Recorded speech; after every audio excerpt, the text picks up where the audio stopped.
জি, আমি আপনাকে বলছি। একটু মনোযোগ দিয়ে শুনুন। ৪ মিনিট থেকে ৫ মিনিট একটু আমার ভিডিওটা দেখুন। আমি অনেক চিন্তা করে দেখলাম এই বিষয়টি নিয়ে একটু সুরাহা করা প্রয়োজন এবং নির্বাচনের আগেই সুরাহা করতে হবে। আমার কথাগুলো একটু মনোযোগ দিয়ে শুনুন, শেষ পর্যন্ত শুনুন। আপনাদের সবার সহায়তা লাগবে। না হলে হাদি হত্যাকাণ্ডের বিচার হবে না। হাদি হত্যাকাণ্ডটা দিনে দিনে নগণ্য হয়ে যাচ্ছে এবং গৌণ হয়ে যাচ্ছে, আমার কাছে যেটা মনে হয়। কিন্তু আমি এটার সাথে কোনোভাবে কোনো রাজনীতিকে মেশাতে চাচ্ছি না। প্রথমত আমি এটাই বলবো যে আপনারা যদি হাদি হত্যার বিচার চান এবং যদি উদাহরণ স্বরূপ একটা বিচার অনুষ্ঠিত হোক এটা যদি চান, তাহলে অবশ্যই আপনাদের সবাইকে ঐক্যবদ্ধ হতে হবে। রাজনীতির আদর্শ, যার যার রাজনৈতিক দল পথ নির্বিশেষে। হাদি কিন্তু কোনো দলের ছিল না, আপনাদের মাথায় রাখতে হবে। ইনকিলাব মঞ্চ কোনো রাজনৈতিক রেজিস্টার, কোনো রাজনৈতিক দল নয়। হাদি সবার জন্য কথা বলতো, হাদি দেশের জন্য কথা বলতো, হাদি সবচেয়ে বড় কথা হলো হাদি সার্বভৌমত্বের জন্য কথা বলতো এবং সার্বভৌমত্বের জন্য প্রাণ দিয়েছে।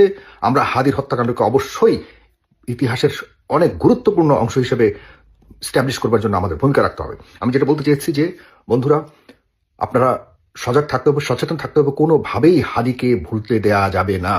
আমাদের প্রতিনিয়ত রাজনৈতিক যে পট পরিবর্তন হচ্ছে, এতে করে রাজনীতি একটা বড় ধরনের জায়গা দখল করে নিচ্ছে। স্বাভাবিক হবে। আমরা খুবই আনন্দিত যে এত বছর পর ফ্যাসিস্টের পতনের পর বাংলাদেশে একটি গ্রহণযোগ্য নির্বাচন হতে যাচ্ছে আগামী এই মাত্র ২ মাস পর, বরাবর ২ মাসও না, আর মাত্র ১ মাস ১২ দিন পর।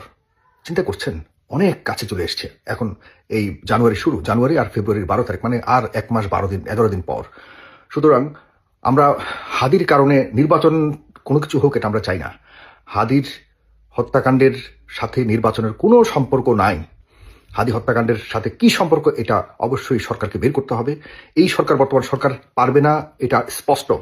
এই সরকার বা এই সরকারের ভেতরে কেউ এর মধ্যে জড়িত যদি থেকে থাকে এবং হাদি হত্যাকাণ্ডের পেছনে আসলে কি ছিল এবং কেন করেছে এগুলিকে উদ্ঘাটন করবার জন্য যেই রাজনৈতিক দল এই নির্বাচনের আগেই তারা তাদের নির্বাচনের এজেন্ডাতে ঘোষণা করবে যে হাদি হত্যাকাণ্ডের ব্যাপারে আমরা প্রথম ক্ষমতা নেওয়ার এতদিনের মধ্যে হাদি হত্যাকাণ্ডের ব্যাপারে আমরা স্পষ্ট করব জাতিকে, আমরা তাদের পক্ষে নির্বাচনে প্রচারণা করব। প্রয়োজনে স্পষ্টভাবে বলতে হবে, বর্তমানে যারা প্রধান ২ দল রাজনীতি করছে, মুখোমুখি অবস্থানে রয়েছে, এক হলো বিএনপি এবং জামাত ইসলামকে বলতে হবে তারা কত দিনের ভিতরে হাদি হত্যাকাণ্ডের বিচার সমাপ্ত করবে। শুধুমাত্র ওই আসামিকে বাইরে রেখে, ধরাছোঁয়ার বাইরে রেখে আপনি বাংলাদেশের ঢাকায় এখানে আদালতের মধ্যে হত্যাকারীর ফাঁসি দিয়ে দিবেন, এই ধরনের সিম্বলিক ফাঁসি আমরা চাই না। হত্যাকাণ্ডের আসামি যারা রয়েছে, এর পেছনে যারা পরিকল্পক রয়েছে, এর পেছনে যারা ষড়যন্ত্রকারী রয়েছে,